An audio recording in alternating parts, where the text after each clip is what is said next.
আমাদের কাশ্মীর ট্যুরে ঘোরা অন্যতম জনপ্রিয় এবং মনে গেঁথে যাওয়া জায়গাগুলোর মধ্যে একটি ছিল মা ক্ষীরভবানী মন্দির।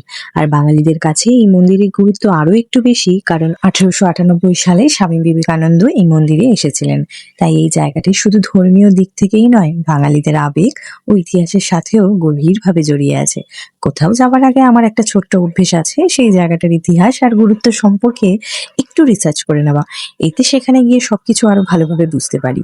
তাই গাড়িতে বসে আবার কখনো হোটেলের রুমে বসেও আমি এই মন্দিরটার সম্পর্কে একটু পড়েছিলাম। পরে সেখানে পৌঁছে আমাদের ট্যুর গাইড যখন পুরো ইতিহাস আর পৌরাণিক কাহিনী শোনালেন, তখন যেন সবকিছু একসাথে জীবন্ত হয়ে উঠল। মন্দিরের চারপাশে দাঁড়িয়ে আছে কাশ্মীরের বিখ্যাত চিনার গাছ, ঋতু বদলের সাথে সাথে যার পাতা কখনো সবুজ, কখনো সোনালী হলুদ, আবার কখনো গাঢ় লাল হয়ে যায়। এই গাছকে ঘিরেই নানা লোকবিশ্বাস প্রচলিত আছে।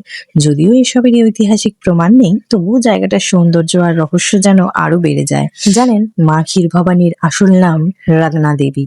তিনি আদ্যাশক্তি মা দুর্গারই এক রূপ বলে পূজিত হন। প্রচলিত কাহিনী অনুযায়ী রাবণ ছিলেন তার একনিষ্ঠ ভক্ত। তখন দেবী লঙ্কাতেই বিরাজ করতেন। কিন্তু সময়ের সঙ্গে সঙ্গে রাবণের অহংকার, অন্যায় আর অধর্ম বেড়েই চলল। বিশেষ করে সীতাহরণের পর দেবী তার উপর অসন্তুষ্ট হন। এরপর যখন ভগবান রামের দূত হনুমান লঙ্কায় এসে সীতার সঙ্গে সাক্ষাৎ করেন, তখন দেবী বুঝতে পারেন যে ধর্মের জয় অসম্ভব নয়। লোকবিশ্বাস অনুযায়ী দেবী হনুমানকে নির্দেশ দেন তাকে লঙ্কা থেকে এমন এক পবিত্র স্থানে নিয়ে যেতে যেখানে যুগের পর যুগ তার পুজো হবে। হনুমান দেবীকে কাশ্মীরের তুলমুল গ্রামে প্রতিষ্ঠা করেন। আজ সেই স্থানই মা ক্ষীরভবানী মন্দির। মন্দিরটি শ্রীনগর থেকে প্রায় 25 কিলোমিটার দূরে তুলমুল গ্রামে অবস্থিত। এটি একটি পবিত্র ঝর্ণার মাঝখানে নির্মিত। ভক্তদের বিশ্বাস, এই ঝর্ণার জল সময়ে সময়ে রং পরিবর্তন করে।